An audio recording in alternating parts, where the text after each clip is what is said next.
Om Jnanatinirandhasya Jnananjana Shalakaya Chakshurinmilitam Yena Tasmai Shri Gurave Namaha. I've spoken on 4 principles. Books are the basis.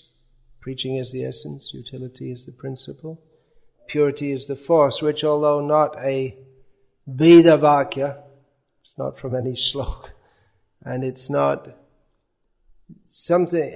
anything that Srila Prabhupada directly said, apart from books are the basis. Srila Prabhupada, he said that. Books are the basis of our movement. But it does neatly, these 4 aphorisms, they neatly summarize many of the most important considerations in our movement. So we can keep these in mind, and also keep in mind that if we don't keep them in mind, that something else will happen. Books won't be the basis, then preaching won't be the essence, and then utility won't be the principle, or purity won't be the force. It'll be something else. That's possible. We see there are so many movements which start off supposed to be one thing and end up being something else. Some humorous devotee has rephrased this saying, these 4 terms. I don't know, I think because you're not native English speakers, you won't catch the humor of this, but anyway, I'll say it. This Bhakti are the basis, preaching is the excuse, futility is the principle, and purity is a fast. So, or as one of our GBC members who's passed away now paraphrased, Srila Prabhupada often used to say that our movement runs on love and trust. So he said, love money and trust no one. So it can come to that, especially in Kali Yuga. Things can be distorted. Purity of intention, purity of following, purity of faith, that can be mimicked also. Or just, that can either be mimicked, that means we make a show of being pure, or we don't even bother making a show of being pure. We just say, well, it doesn't matter, or just like in Christianity, Jesus, he gave so many instructions about, and he himself set an example of how to live a saintly life. But then his followers, they just made it into, well, you just believe in Jesus. Nothing about doing what he said. You just believe, that's all. And in this way, they, in the name of following Christ, they just changed the whole thing. And they also said that he died on the cross to redeem our sins, which it's just nothing that he taught. So they just changed the whole thing, that you just have to have blind faith. Blind faith is considered a virtue. You just say, I believe in Jesus, and that's it. And you don't have to follow anything he says. So the standard of living, he said, or the saintly life which he wanted to teach others to follow, that is no longer the main consideration in Christianity. So, in the same way, the principles of Krishna consciousness given in Shastra, given by Srila Prabhupada, we have to follow that. Otherwise, purity becomes a farce. A farce means like an absurd drama, where there's no real meaning to it, which that fits well with futility as the principle. Futility means Shrama eva hi kevalam, that we're performing activities but we don't get the result. Pointlessness. Futility means pointlessness. It's something like, another example is this Bifale Shevinu, Kripona Durajana, Chapala Shukala Balagire. Working very hard to serve wicked people just for the sake of some flickering happiness. So that's another example of futility. So what is the purpose of our movement? If we forget that, then whatever else we do, we have big temples and respected, but if no one comes to the point of loving Krishna, or if there's never even any idea of loving Krishna, if we think that, for instance, to feed a hungry child is the greatest service one can perform to Lord Krishna, then the whole thing becomes meaningless. So that we have to guard against. Therefore, preaching is the essence. Preaching means to preach the message of, as Bhaktisiddhanta Saraswati Thakur often used to say, Rupa Raghunatha Vani. What are their teachings? In our movement, we emphasize very much that we have to teach the teachings of Srila Prabhupada. But we should understand that Srila Prabhupada, his teachings are the teachings of the previous acharyas. It's not that Srila Prabhupada is not like some kind of Sai Baba figure who just appears with no antecedents and just, here I am.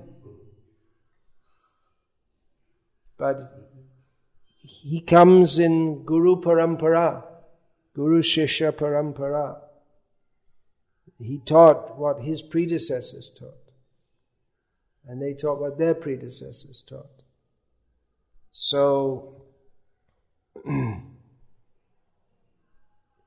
preaching, that has to be there. Preaching can also be an excuse for changing all kinds of things, because, as I was saying, I was explaining yesterday, utility is the principle that we can do the need, we can make adjustments.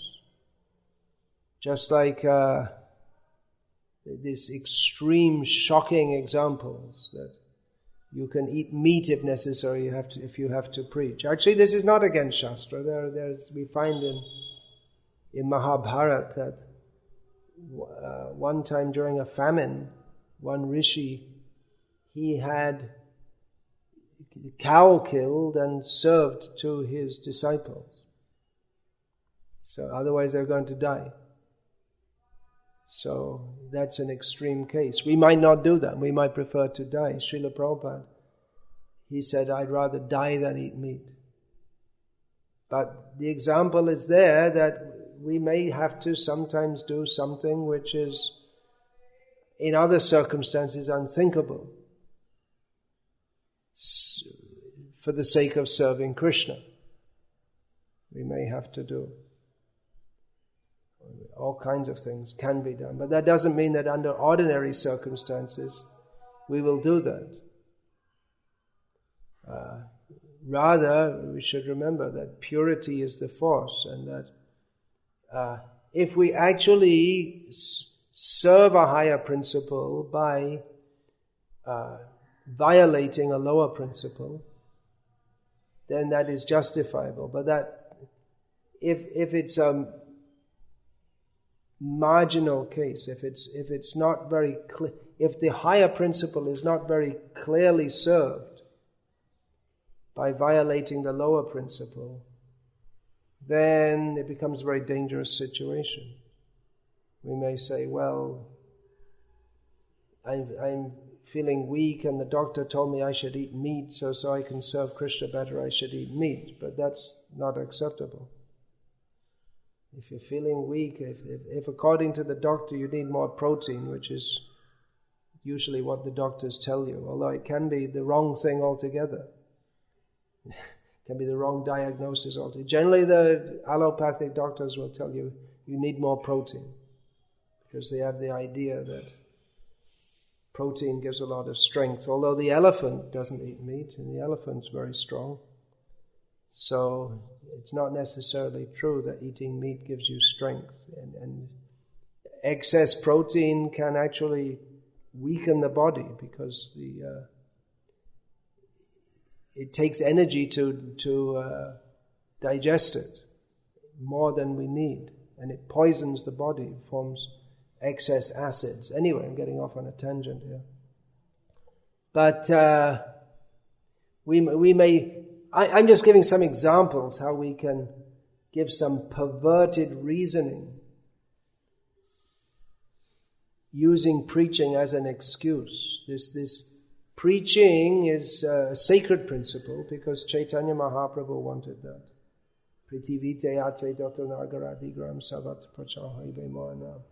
So preaching has a sanctity that one can do anything for the sake of preaching. But if one misuses that, and that becomes cynical or misquoting or sinful, and then everything is gone. If we compromise, then everything is finished. So, therefore, books are the basis. When we say books, it means the books of Srila Prabhupada. They keep us on course. Now, after reading Srila Prabhupada's Srimad Bhagavatam several times, I lost count at some point how many times. I'm reading the English translation of the commentary of Vishwanath Chakravarti Thakur. So we see there's a difference.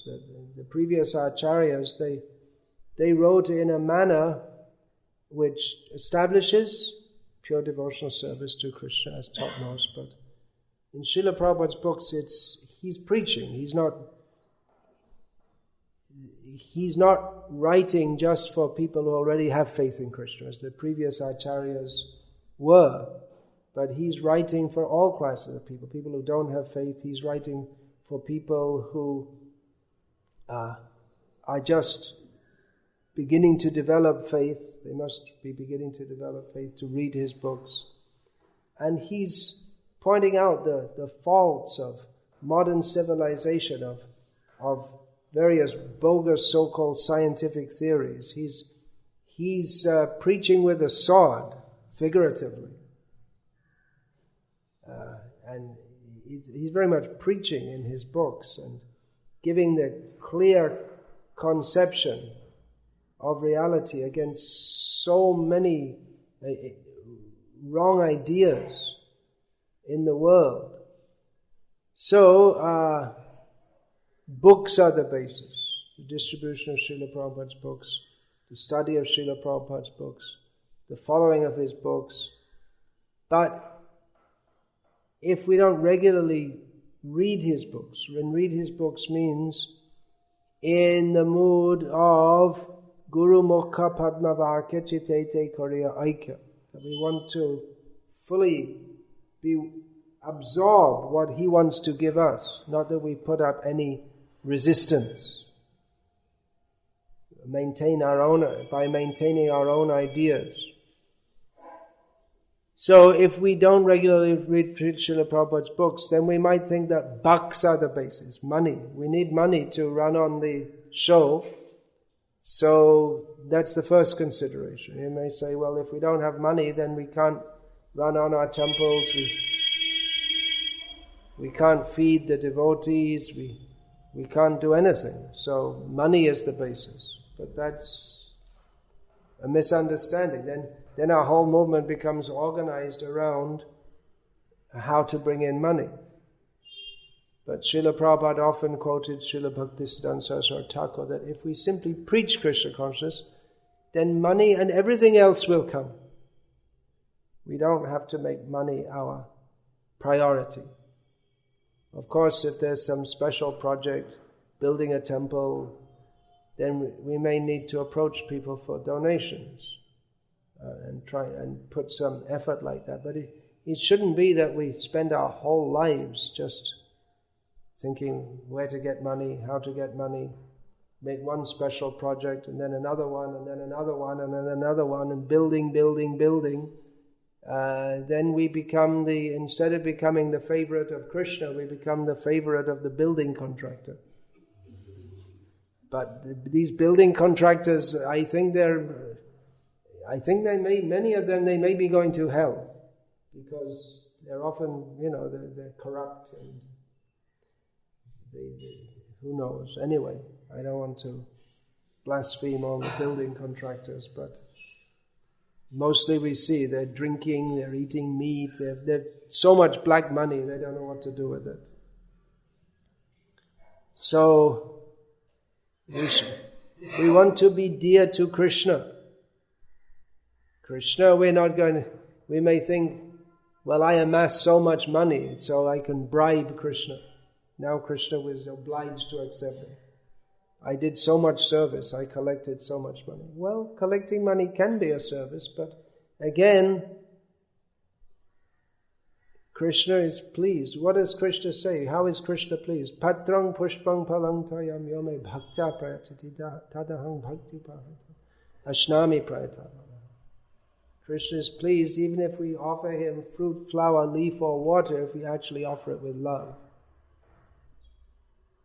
So all these principles must be kept clearly in mind. We're not against money. If you bring money, we'll take it. And say, bring more. We're not against. We're not the kind of sadhu who just lives under a tree. But for preaching, it's necessary to have some facilities and all these things. But again, we have to remember that everything is meant for Krishna. Krishnate akila cheshta. All endeavors should be for the sake of Krishna. Keep that very clearly in mind, what Krishna wants, how Krishna is pleased, and that we ourselves, we're talking about preaching Krishna consciousness. We also, first priority is we ourselves have to be Krishna conscious.